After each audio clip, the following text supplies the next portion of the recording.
रियासत पर बादशाह की हुकूमत थी। रियासत के गांव बहुत खुशहाल और दौलतमंद थे। एक साल किसानों से सही वक्त पर महसूल वसूल न किए गए, जिससे रियासत की आमदनी में बहुत कमी हो गई। बादशाह ने अपने वजीर खजाना को बुलाया और पूछा, इस साल अभी तक कहीं से भी महसूल वसूल नहीं हुए। अगर ऐसा ही चलता रहा तो आवाम की फलाह बहबूद के कामों पर असर पड़ेगा। अब आप ही कोई मशवरा दीजिए कि हमें क्या करना चाहिए।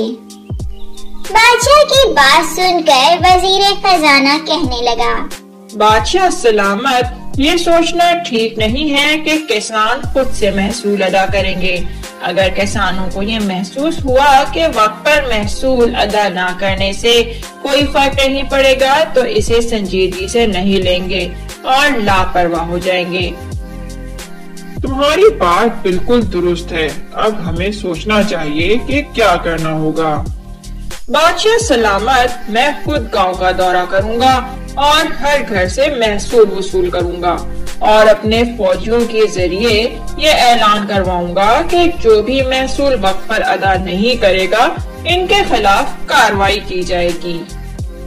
तुम्हारी तजवीज काबिले सताइश है, तुम वैसा ही करो। अगले दिन वजीर खजाना ने चंद फौजियों को अपने साथ लिया और महसूल वसूल करने के लिए एक गांव पहुंचा। एक हफ्ते के अंदर इसने मुख्तलिफ गांव का दौरा करते हुए किसानों से महसूल वसूल किए। फिर महसूल की रकम को वजीर ने 4 थैलों में बांध लिया।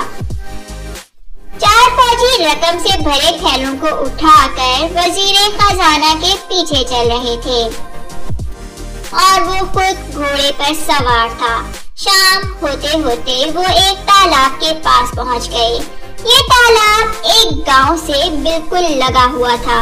वजीर खजाना ने सोचा कि रात इस छोटे से गांव में इतनी रकम के साथ कयाम करना मुनासिब नहीं रहेगा, क्योंकि यहाँ पर खतरा भी हो सकता है। इसने फौजियों से कहा, अंधेरा पड़ रहा है, मैं करीब के गांव में रात गुजारूंगा। रकम के साथ गांव में कयाम मुझे मुनासिब नहीं लग रहा।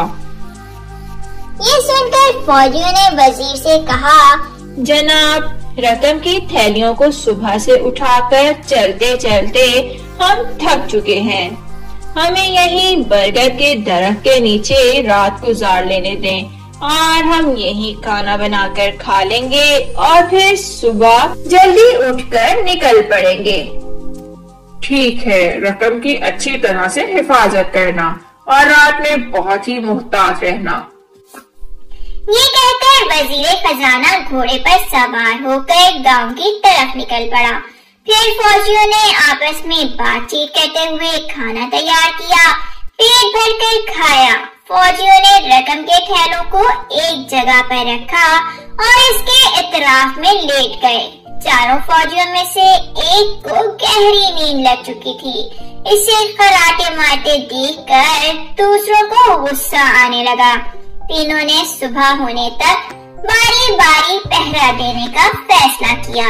अचानक इन्हें बरगद के दरख्त से आवाजें सुनाई दी। तीनों फौजी डर गए और दरख्त की तरफ नजरें उठाकर देखा। इन्होंने देखा कि बड़े बड़े बालों वाली एक भूतनी नीचे उतर रही थी। इसकी आंखों में गुस्सा बराबर दिखाई दे रहा था। तुम्हारी इतनी हिम्मत कि तुमने दरख्त के नीचे खाना बनाया और अब सो रहे हो, तुम्हें तो मैं नहीं छोड़ूंगी। भूतनी बहुत गुस्से में थी, वो कुछ भी कर सकती थी। भूतनी को देखकर फौजी डर गए और कांपते हुए वहाँ से फरार हो गए। एक फौजी जो गहरी नींद में था, वो शोर शराबे के बायस नींद से बेदार हुआ। इसने एक भयानक लंबे बालों वाली भूतनी को सामने खड़ा हुआ पाया। वो इसे देखकर सहम गया और इसी तरह खड़ा रहा। उधर 3 फौजी भागते हुए बादशाह के पास पहुँचे। इन्होंने बरगद के दरख्त के पास वाली भूतनी का किस्सा बादशाह को सुना दिया। तुम ने किसानों से वसूल किए हुए महसूल की रकम वहीं छोड़ दी और अपनी जान बचाकर भाग आए। बादशाह ने अपने साथ कुछ फौजी लिए और सुबह सुबह बरगद के दरख्त के पास पहुंच गया। इसने वहां एक फौजी को देखा जो रकम के थैलों पर हाथ रखकर बैठा हुआ था। बादशाह इस फौजी की बहादुरी को देखकर हैरान रह गया। इसने न सिर्फ इसकी सताइश की बल्कि इसे 1000 सोने की अशर्फियां देने का ऐलान किया। सबको इस बात का पता चल गया।